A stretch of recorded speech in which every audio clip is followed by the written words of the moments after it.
మార్చడానికి ప్రేమ చూపిస్తున్నాం కదా, అదే కనికరాన్ని ప్రేమించడం.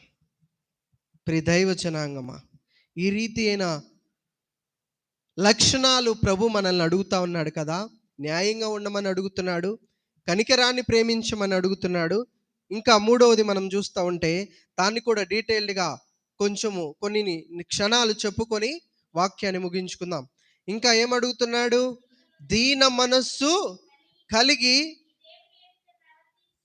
దేవుని ఎదుట ప్రవర్తించాలంట.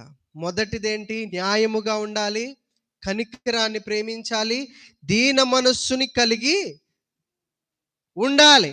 దీన మనస్సు అంటే మనల్ని మనం తగ్గించుకోవడం. దీన మనస్సు అంటే అన్నీ ఉన్నా, ఆస్తిపాస్తులున్నా, వజ్రవైడూర్యాలున్నా మనల్ని మనము తగ్గించుకొని తగ్గింపు తనముతో మాధుర్యమైన బ్రతకడమే దీన మనస్సు అండి. మన తెలివితేటల మీద కాకుండా దేవుని మీద ఆధారపడడం దీన మనస్సు. బైబిల్లో ఒక గొప్ప ఉదాహరణ ఎవరంటే మోషే ఐగుప్తు విద్యలన్నీ నేర్చుకున్న గొప్ప రాజకుమారుడైన బైబిల్ ఆయనను భూమి మీద ఉన్న వారందరిలో మిక్కిలి సాత్వికుడు అని సంబోధించారండి ప్రభు బైబిల్లో. ఐగుప్తి దేశంలో అన్ని విద్యలు నేర్చుకున్నాడంట. గొప్ప యుద్ధకారుడు, గొప్పగా అన్ని నేర్చుకున్న వ్యక్తి, రాజకుమారుడు అప్పుడు. కానీ మోషే తనని తాను తగ్గించుకొని దీన మనస్సు కలిగిన వాడు కాబట్టి బైబిల్ గ్రంథంలో ప్రభు ఏమని సంబోధించాడో తెలుసా? భూమి మీద ఉన్న వారందరిలో మిక్కిలి సాత్వికుడు అని సంబోధించాడండి. ఆ రీతిగా మనం ఉన్నామా?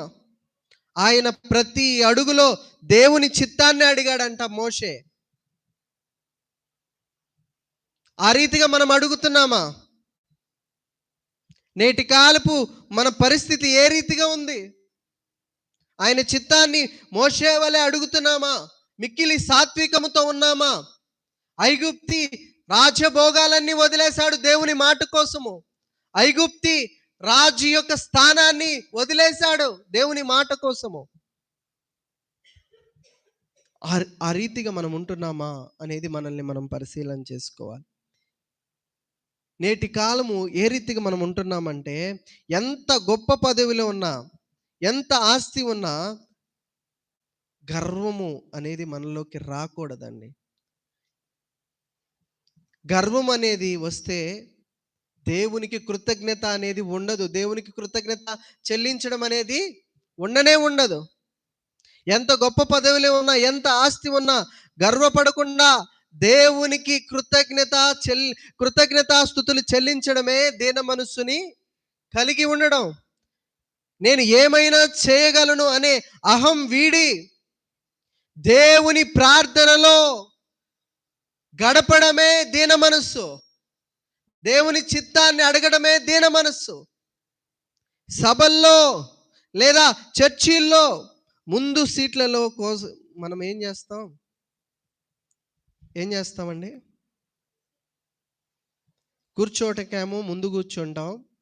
దేవుని దగ్గర దేవునికి ఇచ్చే విషయంలో, దేవుణ్ణి ఆరాధించే విషయంలో, దేవుని పరిచర్య విషయంలో ఎక్కడో వెనకబడిపోయి ఉంటాం. ఈరోజు అదే దీన మనస్సు మనకు ఉంటే దేవుని దగ్గర అన్ని విషయాలలో మనము ప్రథమ స్థానములో ఉంటామండి. దైవ జనాంగమా, దేవుడు మన నుండి కోరుకునేది మన ఆస్తిపాస్తులు కాదు, మన యొక్క హృదయాన్ని, కనికరాన్ని, దీన మనస్సుని అనే ఈ 3 లక్షణాలు మన జీవితంలో ప్రభు కోరుతా ఉన్నాడు. ఈ 3 లక్షణాలు మన జీవితంలో ఉంటే మనము దేవునికి ఇష్టలుగా ఉంటాం. ఆమేన్. ఈ కొద్ది మాటలు ప్రభు మన వినికిడిలో దీవించి ఫలింపచేయునుగాక. కళ్ళు మూసుకున్నట్లయితే ప్రార్థన చేసుకుందాం. పరిశు